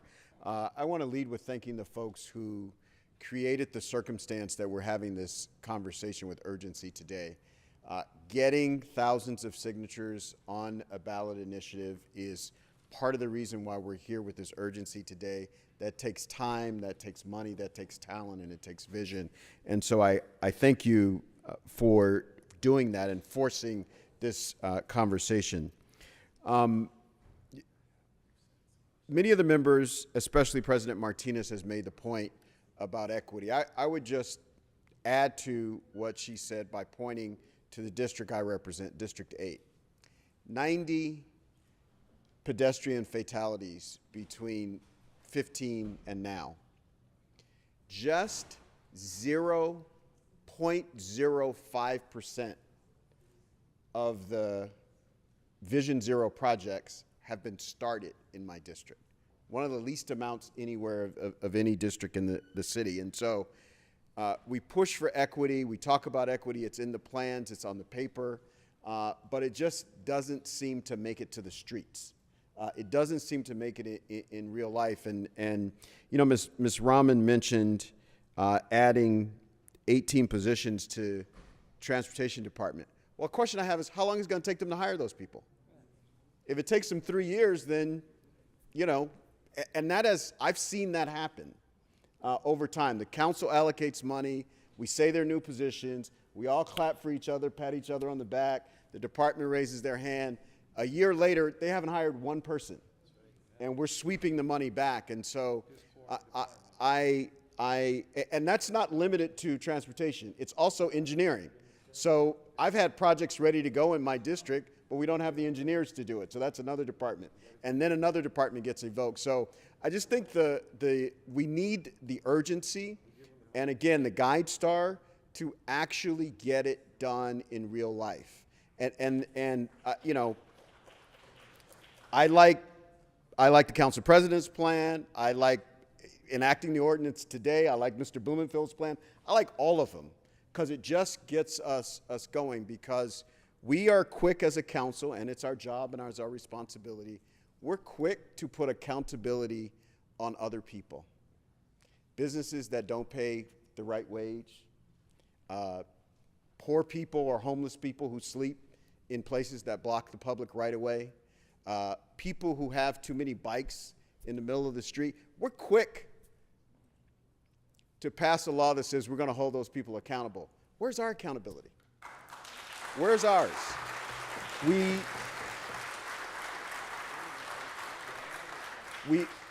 passed Vision Zero 7 years ago. A shamefully small part of it has been done, and I think we need to do everything possible to move it in a speedy manner. And I just want to give a shout out, one, to the people who are here, but there's a set of people that are not here. And many of us represent people like this, and we never see them in their chambers. They're the people who walk and ride bikes because they don't have a choice. They can't afford a car. And they're not going to come to this meeting or call in or do any of that. But we've got to think about those folks. Those are the folks that we're burying and doing adjourning motions for and visiting the families of people who ride a bike because their family can't afford enough automobiles to go around. And so with that, I want to thank my colleagues and thank the advocates for bringing us to the place we are today.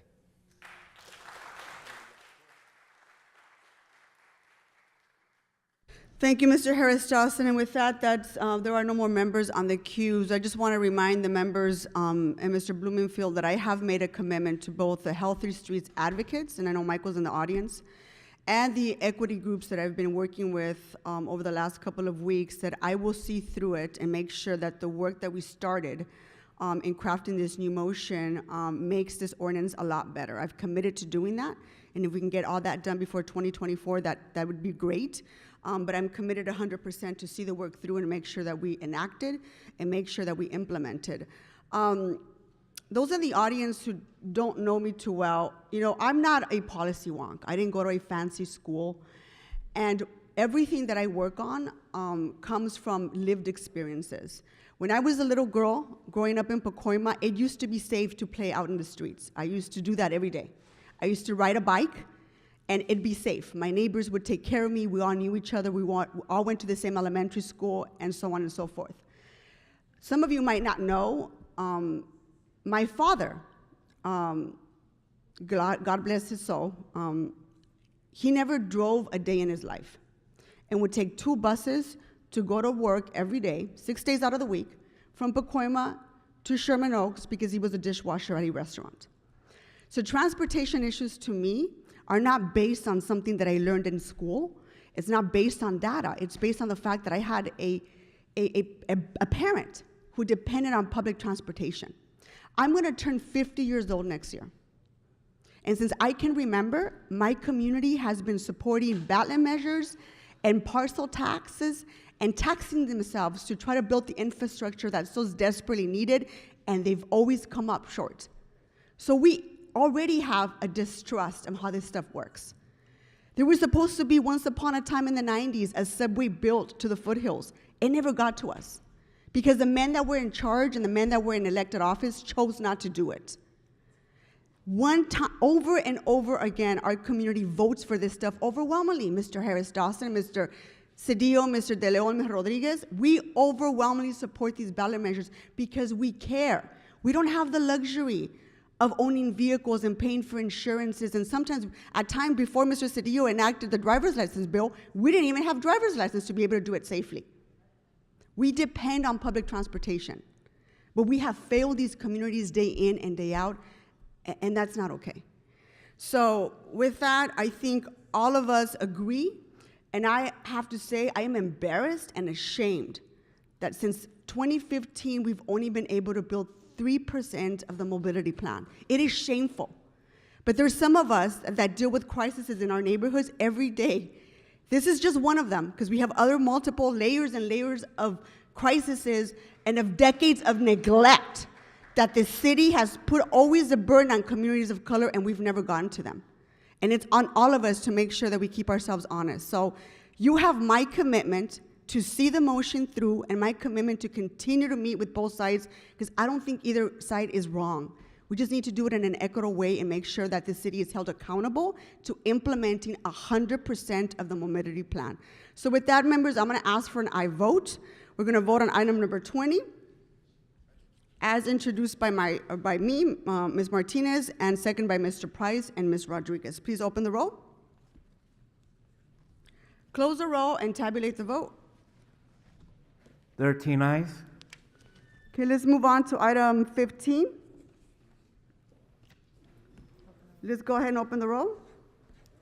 Close the roll and tabulate the vote. 13 ayes. Madam Clerk, where are we now? Council has motions for posting and referral. Those are posted and referred. Members, are there any announcements? Ms. Rodriguez, you have an announcement? No announcement? Mr. Cedillo, announcements? When you stand up, I think you got ready to speak. That's why I'm calling on you. Can we all rise for adjourning motions, please? I'm going to start on my left. Is there any adjourning motions to my left? Any adjourning motions to my right? Seeing none, our meeting is adjourned. Thank you.